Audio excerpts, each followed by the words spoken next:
In this video, we're going to complete our income statement over these 5 years for Apple, 2010 through 2014, and I'm going to show you how to extend some of our historical numbers over here over to the projection side and actually see what Apple's revenue and expense profile will look like in coming years.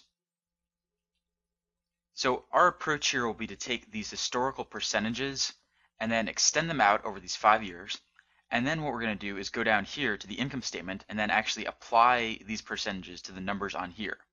And I'm going to show you an example of how to do this first, and then for your practice exercise, you'll actually be going through and filling out some of these numbers yourself. So to start with, let's go to revenue, which is always the most important number in a projection model like this. So you see the numbers here are quite random, going from 27% to 52% down to 14%. So one approach here is that we could take the 2009 number and just be conservative and just assume that all the way across, like you see right here. Another approach would be to take the average of these numbers. So we could take average 2007, 2008, and 2009, and then we could carry that 31% all the way across.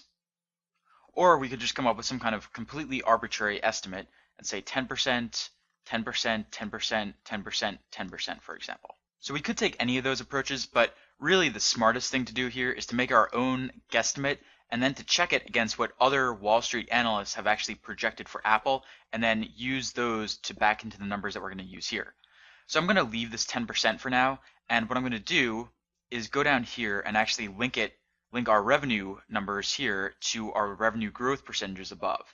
So I'm going to take the 42,905, I'm going to multiply it by 1 plus this percentage here, the 10% revenue growth. What I'm going to do here is press Control C and then Alt ESF. I'm holding down the Shift key to highlight this area, and then Alt ESF to paste the formula. So we see that it goes up to 51 billion, up to 47 billion first, then 51, 52 billion, 57 billion, 63 billion, and then almost 70 billion by year 5 here.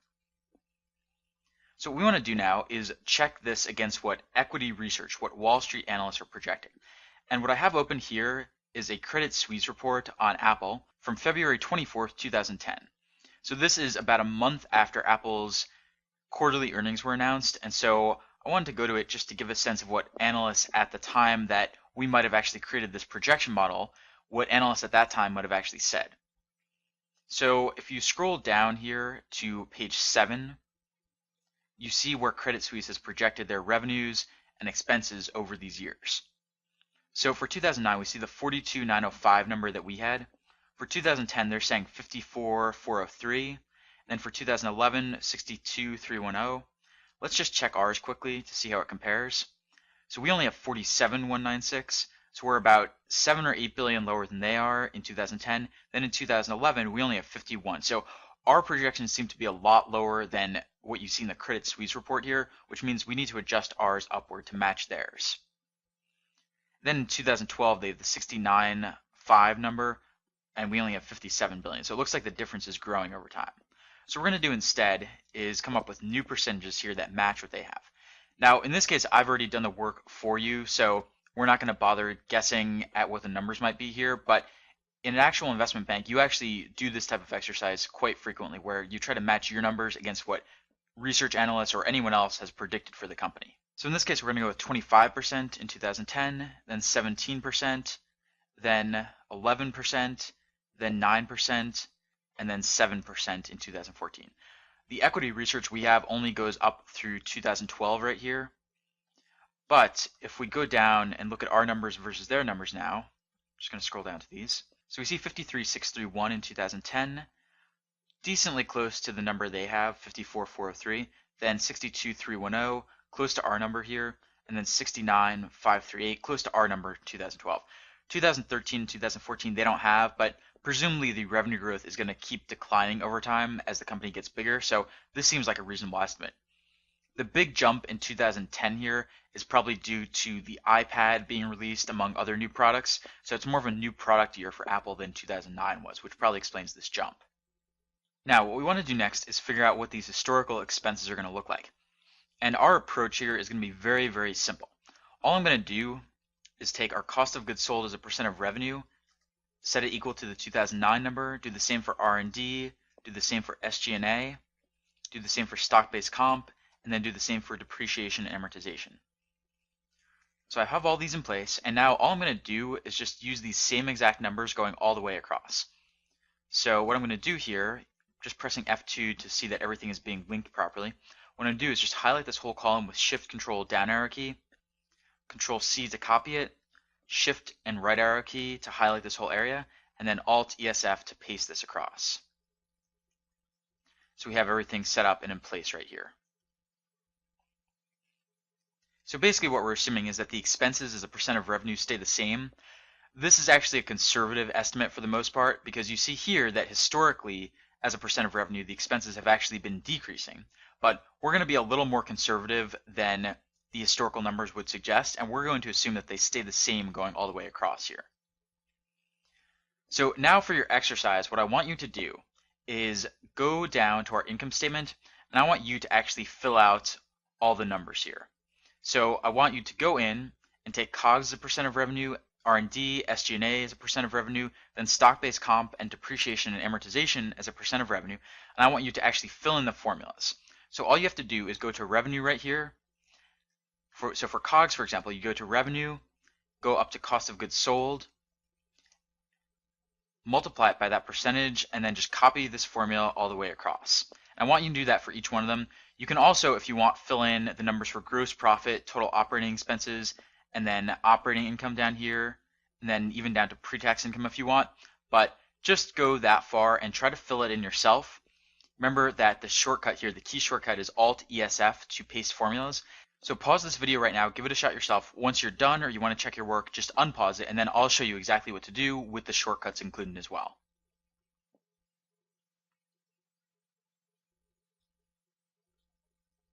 Okay, good. So now let's go through this together and I'll show you exactly what to do here.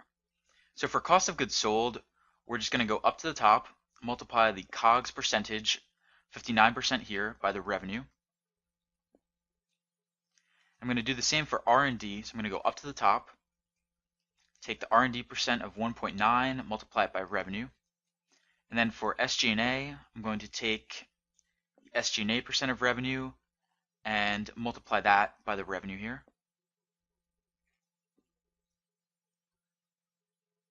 For depreciation and amortization, I'm going to do the same thing.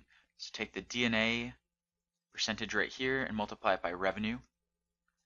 And then for stock-based comp, I'll do the same thing as well. So just take the stock-based comp number right here, multiply it by revenue. I'm just pressing F2 and Control bracket to check all these formulas now.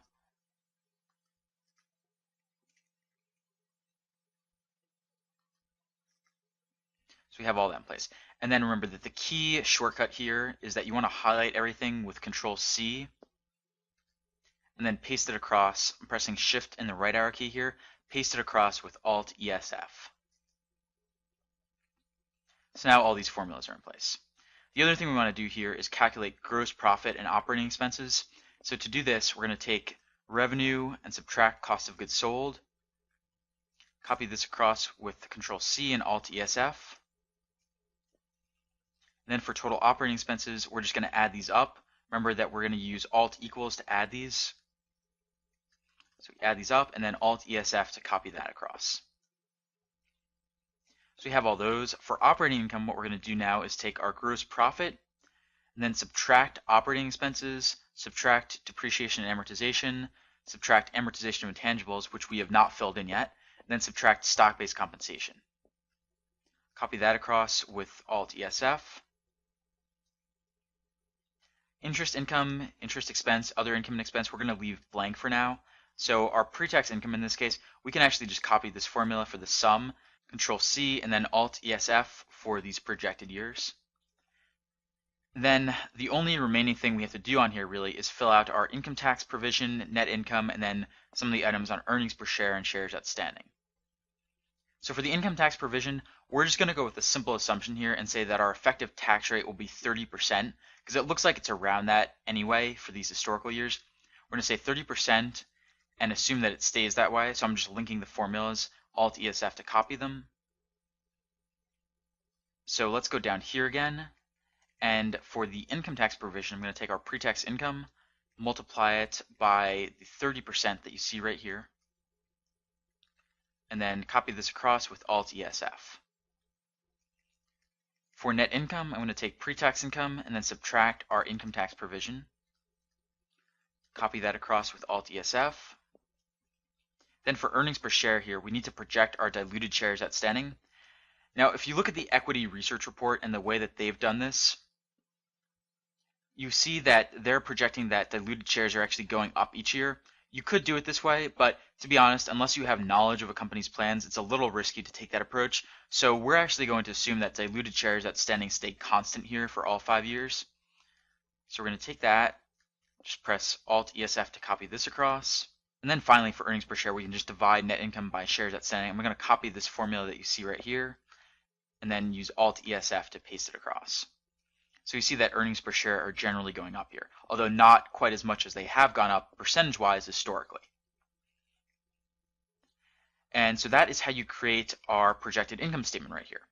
Now, you see a couple blanks here. So amortization of intangibles is blank for now, and then all of these items on interest expense, income, and other income and expenses are also blank for now. These are going to depend on other items, so I'm leaving them blank purposely right now. We will come back to these, and when we link together the statements and finish everything and make sure it's flowing properly, we'll come back and complete these. But for right now, I'm leaving them blank because I want to be focused on the revenue and expense profile of Apple going forward over these 5 years. So that is how you create a projected income statement for Apple, how you come up with the numbers right here for revenue and then the expenses, and then how you actually copy them across using the Alt-ESF shortcut, and how you make sure that they're properly applied to Apple's actual numbers over these 5 years. So you should have a much better idea of how to create a projected income statement now. Coming up in the next video, we're going to be looking at the balance sheet for Apple. And we're going to be looking at their historical numbers here for some of the key items that we have.